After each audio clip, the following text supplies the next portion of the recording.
Doctor Patnaik Delhi के सबसे बड़े हार्ट सर्जन में से एक थे। ये कहना गलत नहीं होगा कि उनके जैसा डॉक्टर वहां कोई नहीं था। काम में सबसे अनुभवी और जमीनी स्तर से जुड़े हुए वो बहुत ही विनम्र इंसान थे। एक बार डॉक्टर्स के बड़े समूह को अपने अनुभव उनके साथ बांटने के लिए उन्हें आमंत्रित किया गया। डॉक्टर पटनायक 2 वर्षों से अमेरिका में अपनी सेवाएं दे रहे थे और जब पता चला कि उन्हें दिल्ली जाकर डॉक्टर्स के एक बड़े ग्रुप को संबोधित करना है और इस ग्रुप को बताना है कि वो गांव-गांव तक अपनी सेवाएं कैसे पहुंचा सकते हैं, गांव के लोगों को हॉस्पिटल से कैसे जोड़ सकते हैं और गांवों में हॉस्पिटल का निर्माण कर मुफ्त में अपनी सेवाएं जनवरी से जनवरी तक कैसे पहुंचा सकते हैं। उन्हें जब इस बात का भी पता चला कि दिल्ली से कुछ दूर एक गांव में डॉक्टर्स की मीटिंग रखी गई है, तब वे बहुत खुश हुए क्योंकि डॉ पटनायक दिल्ली के अलावा कई गांवों में अपनी मुफ्त सेवाएं दे चुके थे और उन्हें गांवों के लोग बहुत मानते थे। उन्होंने अपनी फ्लाइट टिकट बुक की, अपना सामान पैक किया और अगले ही दिन दिल्ली के लिए रवाना हो गए। देर शाम को उनकी फ्लाइट लैंड हुई। मौसम ने अपना रुख बदला हुआ था। आसमान से एक तो बूंद टपकती पानी कब छोटे छोटे ओले में बदल गए पता नहीं चला। मौसम बहुत ज्यादा खराब था। दिल्ली से एक जूनियर डॉक्टर शर्मा और उनका ड्राइवर मोहन उन्हें लेने के लिए एयरपोर्ट पर उपस्थित थे। अगली सुबह एक छोटे से गांव में डॉक्टर पटनायक को संबोधित करना था, इसलिए उन्हें उसी रात ही उस गांव के लिए निकलना था। कुछ देर इंतजार करने के बाद भी मौसम की स्थिति वैसी ही थी। डॉक्टर शर्मा ने मोहन से पूछा, यदि आप गाड़ी चला सकें और रास्ते में किसी तरह की कोई असुविधा न हो तो क्या हम इस मौसम में भी यहाँ से निकल सकते हैं? हाँ, मैं कोशिश करूंगा, लेकिन गांव जाने के लिए हमें कच्चे रास्तों से होकर जाना पड़ेगा, इसलिए अभी हम धीरे धीरे आगे बढ़ सकते हैं, मोहन ने कहा।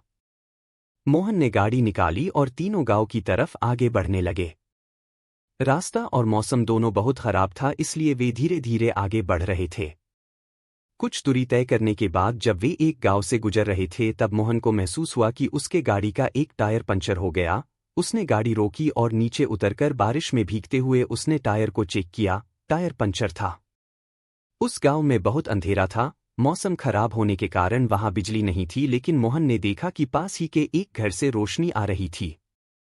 मोहन ने डॉक्टर पटनायक और डॉक्टर शर्मा से कहा कि सर, गाड़ी का टायर पंचर है और टायर बदलने में समय लग सकता है, इसलिए गाड़ी से उतरकर हमें पास के घर में अभी कुछ समय रुकना होगा, क्योंकि ऐसे बारिश में टायर बदलना भी संभव नहीं होगा। दोनों डॉक्टर्स गाड़ी से नीचे उतरे और पास के ही घर की तरफ जहां से रोशनी आ रही थी आगे बढ़ने लगे। उन्होंने घर का दरवाजा खटखटाया, लेकिन अंदर से किसी भी तरह की कोई प्रतिक्रिया नहीं हुई। उन्होंने इस बार फिर दरवाजा खटखटाया और अब की बार दरवाजे पर एक बूढ़ी अम्मा थीं जो बहुत उम्र की लग रही थीं।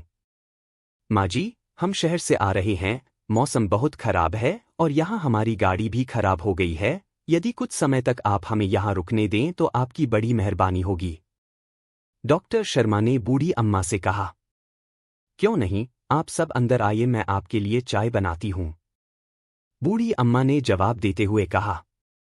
ये बिस्तर पर यह छोटा बच्चा क्यों कराह रहा है? इसे क्या हुआ? डॉ पटनायक ने बच्चे की कराह सुनी और बूढ़ी अम्मा से पूछा। अब क्या बताएं साहब, गांव में हॉस्पिटल की सेवाएं नहीं हैं, हर छोटी बड़ी बीमारी के लिए शहर जाना पड़ता है। यह मेरा इकलौता पोता है। शुरुआत में इसे खांसी थी, धीरे धीरे इसकी छाती में दर्द होने लगा और जब मैंने इसके इलाज की प्रक्रिया पता की तो मुझे पता चला कि मेरा पोता एक बहुत बड़ी बीमारी से जूझ रहा है। इसके हार्ट में बड़ी समस्या है। कुछ डॉक्टर्स ने बताया कि दिल्ली के एक मशहूर डॉक्टर हैं जो आजकल अमेरिका में रहते हैं और कभी कभी ही दिल्ली आते हैं। वही इसका इलाज कर सकते हैं। इलाज में भी बहुत खर्च है। मेरे पास इतने पैसे नहीं कि मैं अपने पोते का इलाज करा सकूं। गरीबी और हॉस्पिटल न होने के चलते ही मैं अपने बेटे और बहू को भी नहीं बचा सकी, वो भी बीमारी से लड़ते हुए ही चल बसे।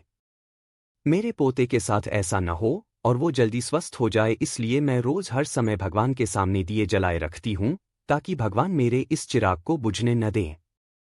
मैं हर जो भगवान से प्रार्थना करती हूँ कि जब भी डॉ पटनायक दिल्ली आएं तो मुझे किसी के माध्यम से पता चल सके और मैं उनसे मेरे पोते की जान बचाने की भीख मांग सकूं। अब सब मैंने भगवान पर छोड़ दिया है साहब। ऐसा कहकर बूढ़ी अम्मा रोने लगीं। ये सब बातें जब डॉक्टर शर्मा, ड्राइवर मोहन ने सुना तो उनके चेहरे पर एक अलग ही चमक दिख रही थी। डॉक्टर शर्मा बूढ़ी अम्मा के पास गए और उन्होंने उनका हाथ पकड़ते हुए कहा, माँ जी, आप जिन डॉक्टर पटनायक की बात कर रही हैं वो आपके सामने ही खड़े हैं। डॉक्टर पटनायक ने बूढ़ी अम्मा से उनके गांव वाले कार्यक्रम के बारे में पूरी बात बताई और यह भी विश्वास दिलाया कि उनके पोते का वो मुफ्त में इलाज करेंगे और गांव-गांव तक चिकित्सा की सेवाएं पहुंचाएंगे। यह सुनने के बाद बूढ़ी अम्मा को विश्वास हो गया कि इस दुनिया में विश्वास कितना जरूरी है और उस भगवान पर विश्वास कितना जरूरी है जो आपकी दिल से निकली दुआओं और प्रार्थनाओं को कबूल करते हैं।